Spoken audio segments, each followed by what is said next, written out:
Morning you guys, it's Karen, and I thought I would come and do an update on a Wegovy update because things have changed. I have been refused the Wegovy injection treatment from the company that I always go to, and I have been ordering them from them for a year. So firstly, I was annoyed. I'm partly annoyed and frustrated with it, but I'm also partly impressed and kind of understand their reasoning. So I'll explain what I mean. But let me tell you what my weight is. And I'm going to tell you, I'm going to get a little calculator up here and tell you what it is in the different countries, because it's annoying if you don't understand exactly what the weight is. So I am 70 kilos. When I started this journey, I was 86 kilos. So I've lost quite a lot. 70 kilos is 154 pounds and it is 11 stone 0 basically. My BMI on the NHS website is 25, so it's just in the range of overweight at the very bottom.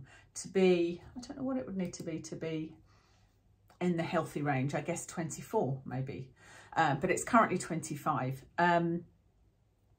So the way that I order my Wegovy, because it's a once weekly injection and you get a month's worth. And so every month I just go in and just choose reorder, and it asks you to add in your weight again, tell them what your weight is.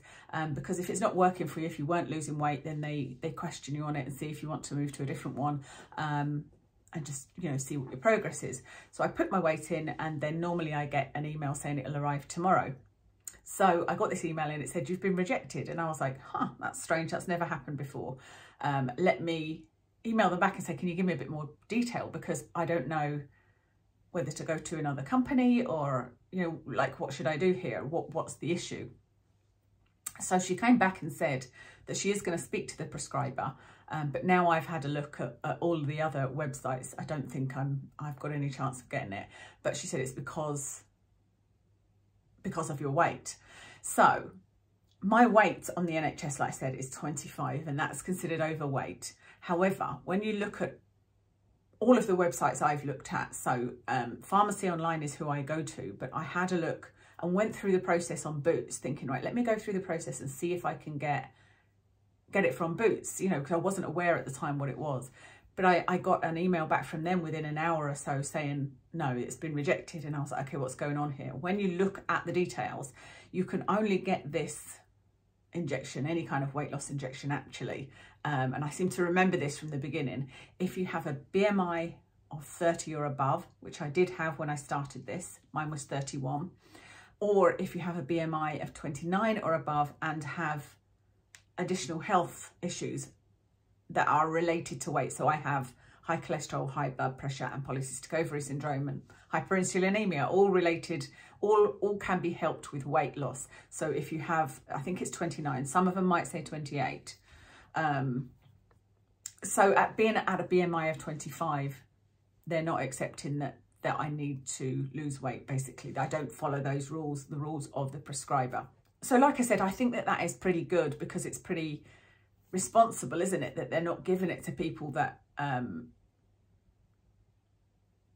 that could possibly end up too skinny and underweight. Although I think that they should maybe reduce it to, at least if you're into your healthy BMI, I think that's when it should stop.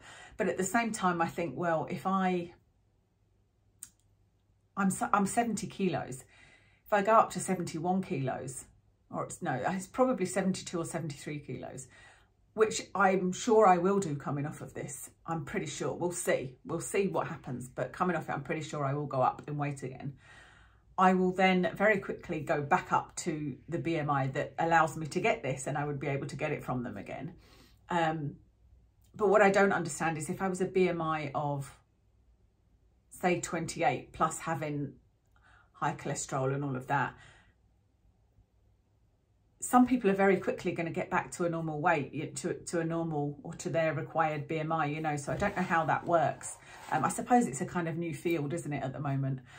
So anyway, yeah, that's what's happened. I don't think I can get it from anywhere, and I'm certainly not going to go somewhere now that I can get it when I see that that's the prescriber's information, because it means that it's only, if I could get hold of it, it would be from somebody that wasn't genuine, you know, an approved person. Like I'm happy to go to Boots or Superdrug, and like I said, Pharmacy Online is somebody I've used before, and I'm happy with the reviews, and they're very responsible in the way that the process went. You know, I had to upload pictures and all the rest of it, and ID forms. What I might do, I'm considering discussing it with a GP, but that's not an easy thing to do nowadays. You know, I don't really like doing telephone consults, and it's very hard to get a face-to-face appointment, but I could do it in an email. But I thought I might apply to, say, Superdrug, to start on the lowest dose, but I will have to wait. I've just gone back and done the calculations on the NHS calculator for the BMI. Once I am 74 kilos, so 4 kilos, which is about 8 or 9 pounds increase, I'm back up to the BMI of 27. And because I have high blood pressure, high cholesterol, maybe the hyperinsulinemia would count. I don't know, the polycystic ovary, whatever. I would be able to get it. I don't know for how long though. That's what I can't work out, like I said, because if you are at that 27 BMI, how long do they let you take it? Because you would quickly be back down to below their requirements, you know, so I'm not sure how they calculate that. And I would say I would put on 8 pounds in not long. It would take me 1 to 2 months maximum to put that back on. Unless I mean, maybe I've learned some better habits and trained my body, like I said, we shall see. The minute you've had 2 weeks off of the dose that you're on, you have to go back down to the basic dose. So I would be back down to starting a low dose, so that the weight would probably, it would take a while to get to the point where I was losing weight again, because it didn't work brilliantly until I got up to a higher dose, you know. I don't know whether you guys saw or heard about the news that there was a nurse that passed away from, well, she was listed as passing away from acute pancreatitis, multiple organ failure, and there was a contributing cause of Mounjaro. Mounjaro is, I think it's tirzepatide, it's called, something like that, but it's like the one that I'm on. It is a GLP-1 agonist, I think, but it also has an additional ingredient in it that works in a different way, which is why, you know, I had thought about changing to Mounjaro at one point, but there is a risk that comes with these injections of pancreatitis, but the pancreatitis can also be caused and intensified by other factors, like alcohol is a huge one, and a high fat diet. Both of those things can really exacerbate pancreatitis.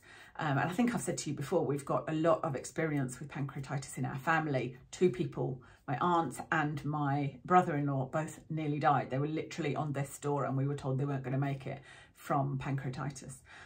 So, you know, the expert opinion that's been given so far on this woman that died from Mounjaro, she just took 2 small doses, as far as they know, 2 of the low doses,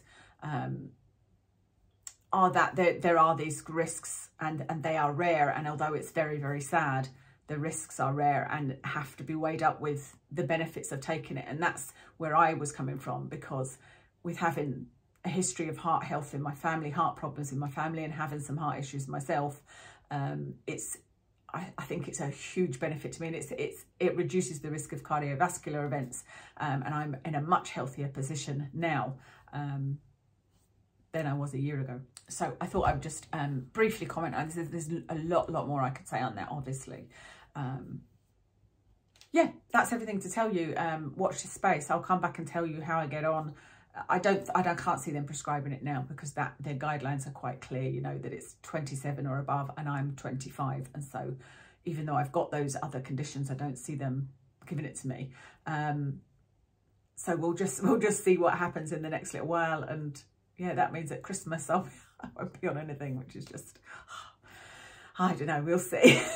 I hope you guys are all doing well. Thank you so much for watching, and I'll speak to you again soon.